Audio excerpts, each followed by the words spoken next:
அஸ்ஸலாமு அலைக்கும் ஃப்ரெண்ட்ஸ். இன்றைக்கி இஃப்தார் 2ஆம் நாள். நோம்பு திறக்கக்கு என்னென்னு பார்த்தீங்கன்னா, கிச்சனுக்குள்ளே 2 மணி வாக்கில் போயாச்சு. உளுந்தம்பருப்பு ஊறப்பட்டுடலாமே அப்படின்னுட்டு உளுந்தையும் ஊறப்பட்டாச்சு. அதுக்கப்புறம் என்னென்னா கடற்பாசி தான் ரெடி பண்ணிக்கிட்டு இருக்கேன். இப்போ ரெடி பண்ணால் தான் செட் ஆகும். அதனால் அதை ரெடி பண்ணிக்கிட்டு இருக்கும்போது எலுமிச்சம்பழம் பல்காக கிடைச்சதால் அதை வாங்கி ஊறுகாய் போட்டதுக்காக அதை ரெடி பண்ணி வச்சுக்கிட்டு இருக்கேன். அதுக்கப்புறம் என்னென்னா பிள்ளைங்களுக்கு லஞ்ச் பாக்ஸுக்காக இன்றைக்கி மாசி ரெடி பண்ணது இருந்துச்சு. அதை ஒரு தனியாக பாத்திரத்தில் எடுத்து வச்சாச்சு. அது நோம்பு கஞ்சிக்கு வச்சு சாப்பிட்டா நல்லாயிருக்கும். கொஞ்சம் சப்ஜா சீடும் ஊற போட்டிருந்தேன். இன்றைக்கி தேங்காய் பால் சேர்த்து தான் நான் கடற்பாசி ரெடி பண்ண போகிறேன். ரொம்ப டேஸ்ட்டாக இருக்கும். அது ஒரு பக்கம் ரெடி பண்ணி வச்சாச்சு. ஆறின பிறகு ஃப்ரிட்ஜில் வச்சோம்னா செட் ஆயிரும். அதுக்கப்புறம் கொஞ்சம் தேங்காய் பால் எடுத்துடலாமே அப்படின்னுட்டு அதையும் எடுத்துகிட்டு அதோட கொஞ்சம் சீனி சேர்த்துக்கலாம். சீனி நல்லா கரைஞ்ச பிறகு அதில் கொஞ்சம் முந்திரி பாதாம் இருந்தால் நல்லா எந்த நட்ஸ் இருந்தாலும் அதில் சேர்த்துக்கலாம். அதோட வீட்டில் நல்லா கனிஞ்ச வாழைப்பழம் என்ற பயில் வாழைப்பழம் இருந்துச்சு. அதையும் நல்லா கையை வச்சு மசித்து அதை சேர்த்துக்கிட்டோம்னா வயிற்றுக்கு தேங்காய் பால் நல்லா குளுமையாக இருக்கும். இதை நீங்களும் ட்ரை பண்ணி பாருங்கள். ரொம்ப டேஸ்ட்டாக இருக்கும் ஃப்ரெண்ட்ஸ். தேங்காய் பாலில் நம்ம அந்த பழத்தை போடுறதும் அதுக்கப்புறம் அந்த நட்ஸுக்கு அடிப்படுறதும் ரொம்ப நல்லாயிருக்கும். அதையும் ஒரு பக்கம் ரெடி பண்ணி வச்சாச்சு நோம்பு திறக்கக்காக.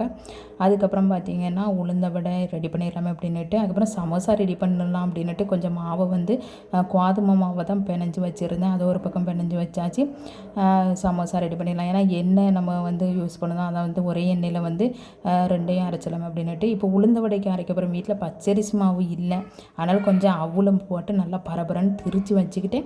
அதுக்கப்புறம் பருப்பு நல்லா ஊறின பிறகு அதை மிக்ஸி ஜாரில் போட்டு கொஞ்சமாக தண்ணி தெளித்து நல்லா அரைச்சி அதை தனியாக எடுத்து ஃப்ரிட்ஜில் வச்சுட்டேன் ஃப்ரெண்ட்ஸ். அதுக்கப்புறம் என்ன சமோசா ரெடி பண்ணிடலாமே அப்படின்னுட்டு கொஞ்சம் பல்லாரி அதோட கேப்சிகமும் இருந்துச்சு. அதையும் போட்டு நான் வதக்கி வச்சுட்டேன். சூப்பராக இருந்துச்சு ஸ்டஃபிங். அதுக்கப்புறம் கடைப்பாசியை பாருங்கள் சூப்பராக செட் ஆகி அதுக்கப்புறம் சமோசாவுக்கும் நான் ரெடி பண்ணிக்கிட்டு இருந்தேன். அதுக்கப்புறம் எண்ணெய் காய வச்சாச்சு. முதல்ல சமோசா போட்டு எடுத்துடலாமே அப்படின்ட்டு முதல்ல எண்ணெய் ரொம்ப காஞ்சதால் கொஞ்சம் 2 சமோசா ரொம்ப கரைஞ்சிட்டு அதுக்கப்புறம் எண்ணெய் குறைச்சி வச்சுட்டு நான் மிதமான எண்ணெயில் போட்ட பிறகு நல்லா இருந்துச்சு. சமோசா நல்லா மொறுமொருன்ட்டு சுட்டு எடுத்தாச்சு. அதுக்கப்புறம் உளுந்த வடையும் போட்டு எடுத்துட்டேன் ஃப்ரெண்ட்ஸ். இன்றைக்கி தான் நோம்பு திறக்கிறதுக்கு சமோசாவும் உளுந்த வடையும் ரெடி பண்ணிவிட்டு அதுக்கப்புறம் பள்ளியாசலேருந்து நோம்பு கஞ்சி வாங்கிட்டு வந்தது அதையும் ஊற்றி வச்சாச்சு. எங்கள் அம்மா என் தங்கச்சி அப்புறம் நான் 3 பேரும் சேர்ந்து தான் நோம்பு திறந்தேன். என் தங்கச்சியும் கூப்பிட்டுருந்தேன் வீட்டுக்கு.